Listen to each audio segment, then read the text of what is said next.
Hello everybody and welcome. In this video we are going to replace a headlight on a Tesla Model 3 that recently lost a battle with a pigeon.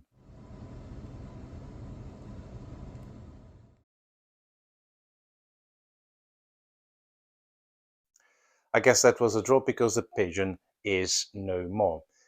Anyway, replacing headlights on cars these days is a little bit more than just unscrewing and putting back in. Modern cars do require additional coding to the vehicle's ECU in order for the device to function properly. However, there are a few exceptions where if you buy the right part, it won't need any additional coding or service update. And this is the case with Tesla. Although installing a light on a Tesla is pretty straightforward, you only need a couple of tools such as 10mm socket, an extension, a ratchet, and a flat blade screwdriver. But the most important is the replacement headlight. Now, it has to basically obey to certain specifications, but I think there is another person that will explain it better than myself, and that is Ben, my friend and colleague, who also happens to own the Tesla Model 3 that is going to have the headlights replaced. So we're going to hear him on a voiceover regarding the compatibility of headlights on Tesla Model 3. So when I was looking for a replacement headlight, I was trying to find the right part number for the car. When you look online, there are so many different variations of the part number with a letter of the alphabet at the end, running from A through to E. So I was a bit unsure of which part number to go for because I didn't want to take the headlight out of the car and then find the part number, put it all back together again, and then have to take it all apart again. So coincidentally, I had a Tesla Ranger come out to replace a steering wheel on the car. So I asked him if he could look on his system to find out the part number, and he came back to me with the part number which I've sent you. So that ends in D as a part number. He told me that any subsequent or any previous number, or sorry, letter at the end of it will be able to fit to the car. So A, B, C, D will fit the car, but one ending in the letter E won't fit the car. But then there's an extra piece of advice he gave me was that the last two numbers on there, which is either 10 or 0, corresponds to whether it's a Shanghai or a California built car. The California built cars are earlier. They're the ones with the chrome surrounds around the windows, whereas mine's black, being a Shanghai built car. So as it happens, I bought a light which was brand new. That means they're like £1,000 from Tesla. I managed to find one for 430 quid, but it ended in the different number which corresponded to a different car, but it ended in the letter D. So the part number I got ended in D, which fitted with the car. I didn't have to change the ECU on the back of it, the controller, and it just fitted perfectly. Rather than this being an how-to video, it basically shows how we did this task. Of course, there will be a few mistakes that we've made along the way. We just watched a couple of YouTube videos, tried to replicate the process, and did the video in order to show to everyone else. Everyone has a different way of doing videos. Probably there will be a few mistakes. We all learn from them, but in this case, everything actually went very well. Now let's get on and replace this headlight.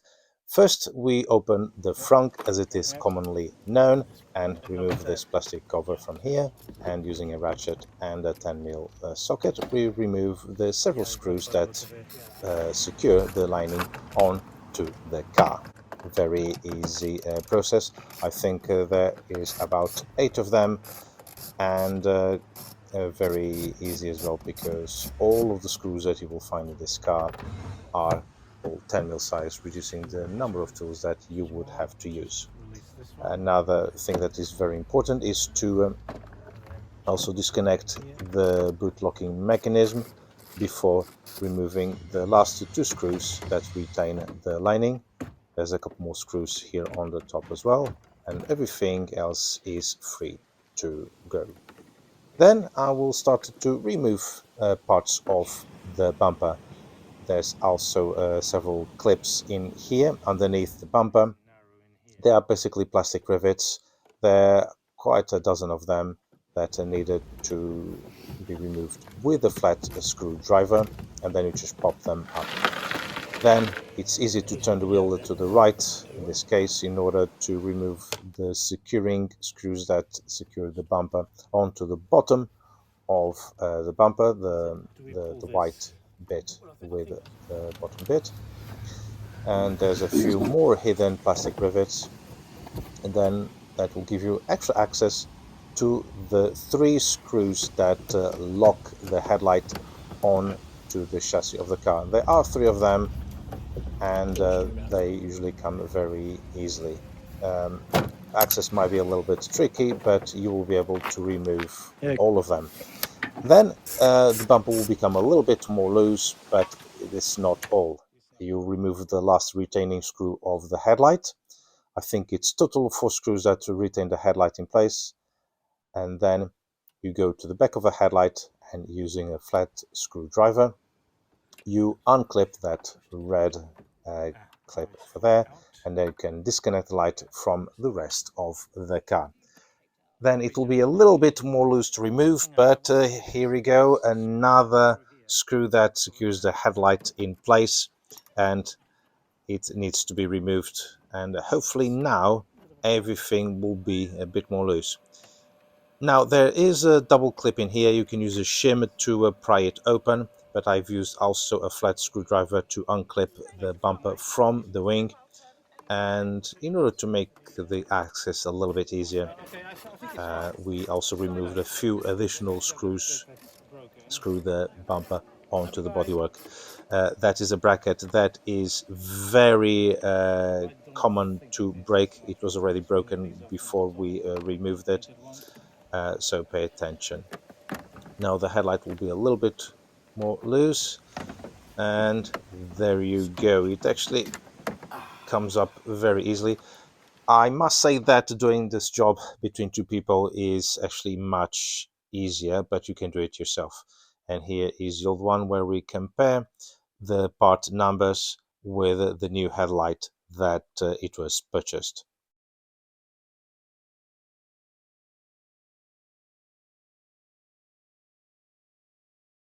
Now that we have finished compare the old and the new part, it's time to put the new headlight on the car and connect it to make sure it does work. And hey presto, it does work perfectly.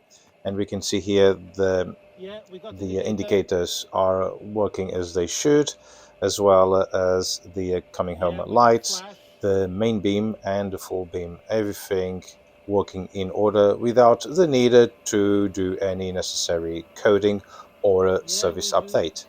Very happy with the results, everything working as it should. And as it is the true tradition when it comes to fitting a new part, the refitting is the reverse of the removal, but in this case we had to remove just a few extra screws on the bumper in order not to damage the shiny new light, and also to give us a little bit of extra room to wriggle it in. It's not just a matter of sliding it in. There are a couple of locating pins that you would see inside the wing, and which will enable you to line up the headlight properly and secure it in place.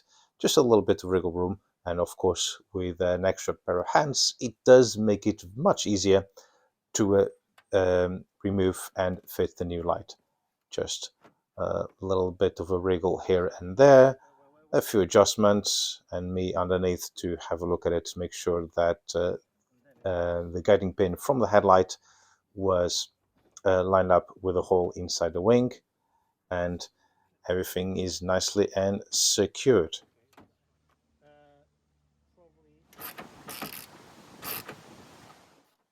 Now, here I am making the first mistake, and that is to put the holding screws at the bottom of the headlight already in place before I clip in the bumper.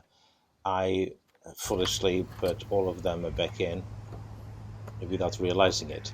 But before I do plug the light There you in, go. no, of course, because it is very important, I tighten up the screw, and then this is here that where I realize that I've made the mistake. And of course, I will have to unscrew all three of them, clip the bumper in place, and then put the screws all back in again.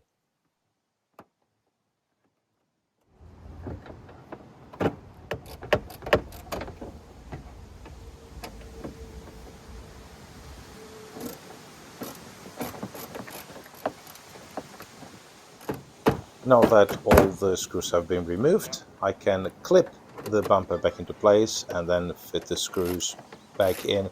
Don't forget, there are three of them. And also do not forget the single nut that Yeah. attaches the bumper to the bottom of the bumper, which can easily be missed. And then finish off by putting all the plastic rivets back in, and make sure you don't have any left over. There are quite a few of them.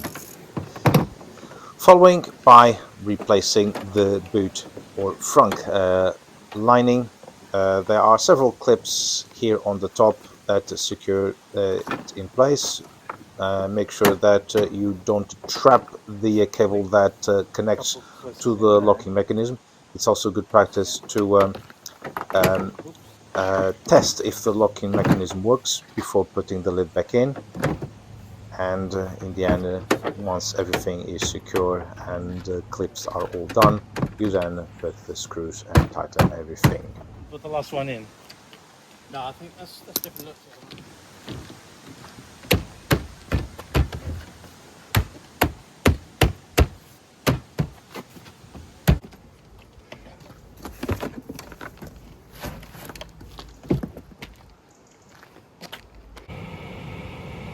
Yeah. Perfect. Fantastic. And that was it. Thank you very much for watching, and I'll see you on next video. Take care.